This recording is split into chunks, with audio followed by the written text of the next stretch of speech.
7-0 win. That'll do just nicely. On to the next round. This is the Toon Review.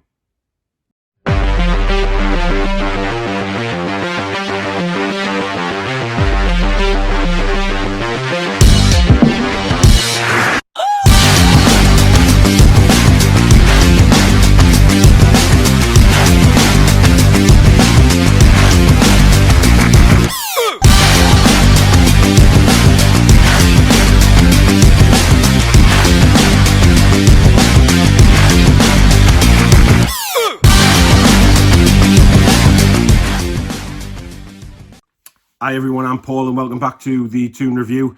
So last night we go down to Morecambe in the Carabao Cup and come away with a convincing 7-0 win.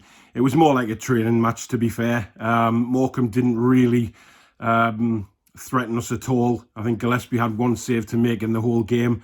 They were down to 10 men after they were 3-0 down, and it was really just a stroll in the park for us. But there was a lot of positives, obviously, that came out of the game. So we will run through them. Apologies if I do sound like I'm in a Tunes advert. I don't know if you can remember them when people had blocked noses and stuff like that, but I'm full of cold. Not great, not feeling great this morning, but I do apologise if I sound a bit bunged up. Anyway, onto the game. You know, we went into it, we saw the team. It was probably as we expected, really. But what I didn't expect to see was Jacob Murphy play so well. First half, he was unstoppable.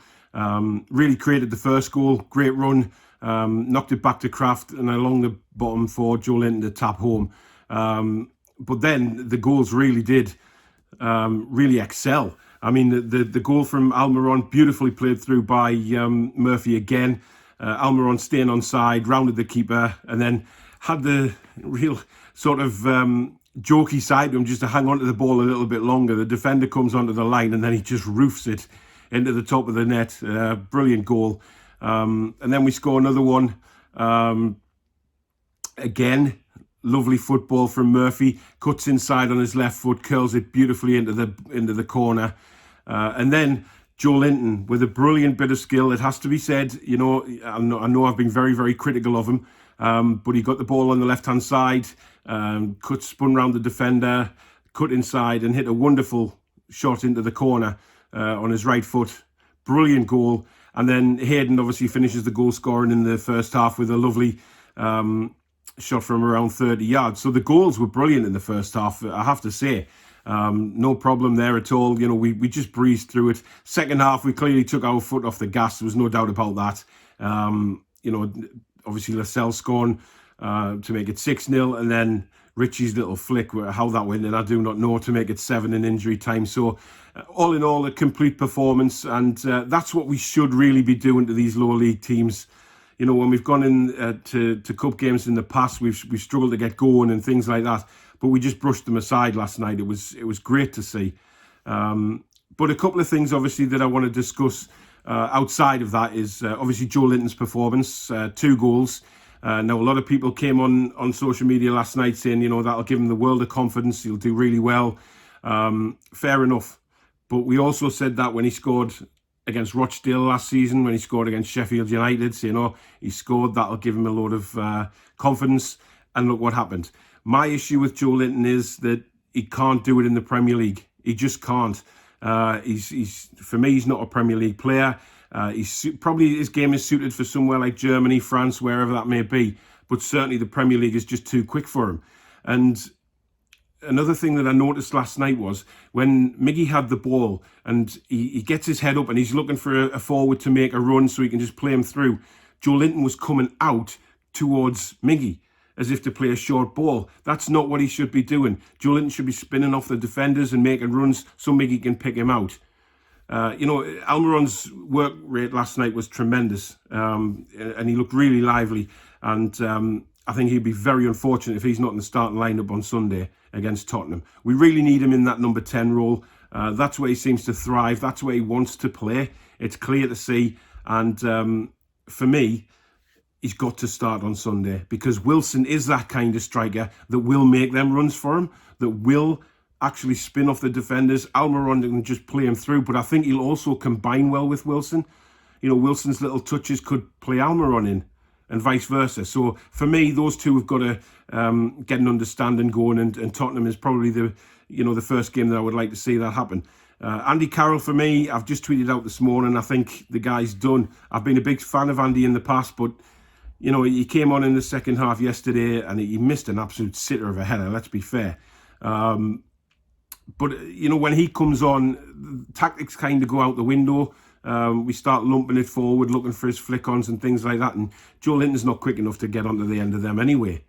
So for me, as much as I've been a big Andy Carroll fan, I think his time has come, really. I think those injuries have played a part, without a shadow of a doubt.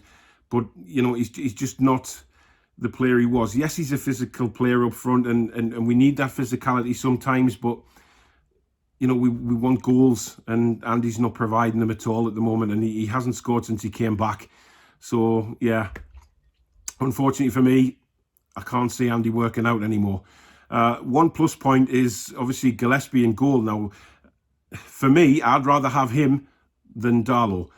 If you looked at Gillespie last night and the few things that he actually had to do, one of them was come and collect a few crosses. He just seems to command his area so much better than Carl Darlow, and the defenders seem to have a bit more confidence in him. He really patrols that box really well. And last night he came for crosses. He didn't drop any. He was assured in what he was doing. Whereas I'm not sure Carl Darlow is the same. When he comes for crosses, I'm very, very worried. I'm on the edge of my seat thinking, is he going to catch it? Is he going to drop it? And then he punches sometimes that don't go anywhere. His distribution is certainly not as good as Gillespie's. So for me, I think Gillespie is the way forward until Dubravka's fit. But I don't think Bruce will do that. I think Carl Darlow will play, and he'll continue to play in the Premier League games until Dubravka's fit. But we move on to Spurs on Sunday, and that is going to be a real test for us after they just destroyed Southampton last week. It's going to be real test for us. Now, I probably would go with Hayden again in midfield. I would go with Longstaff again in midfield. I think we need two players who are going to get stuck in there and work their backsides off to deny Tottenham any space. I would go with Fernandes and Clark as the centre-backs. Again, I don't think Bruce will. I think he will go with Lascelles again and Fernandes.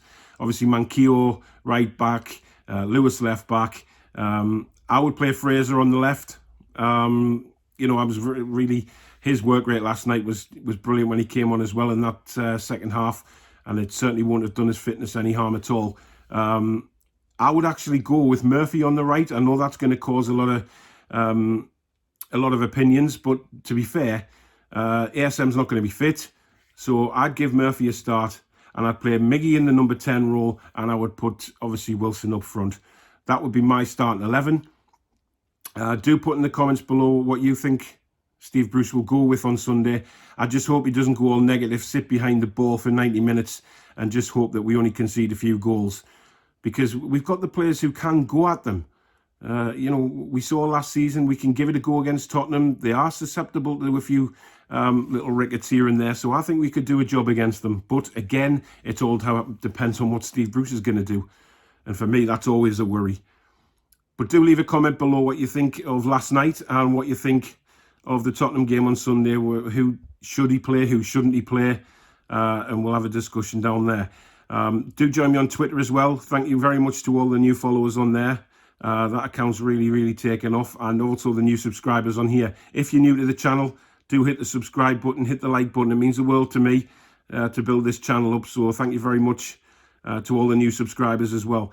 So I'll do the Tottenham review on Monday as usual, hopefully with a bit more positivity again, rather than the last Premier League game we had. But until then, stay safe, take care, and I'll catch you on the next one. Bye-bye. Be strong. Be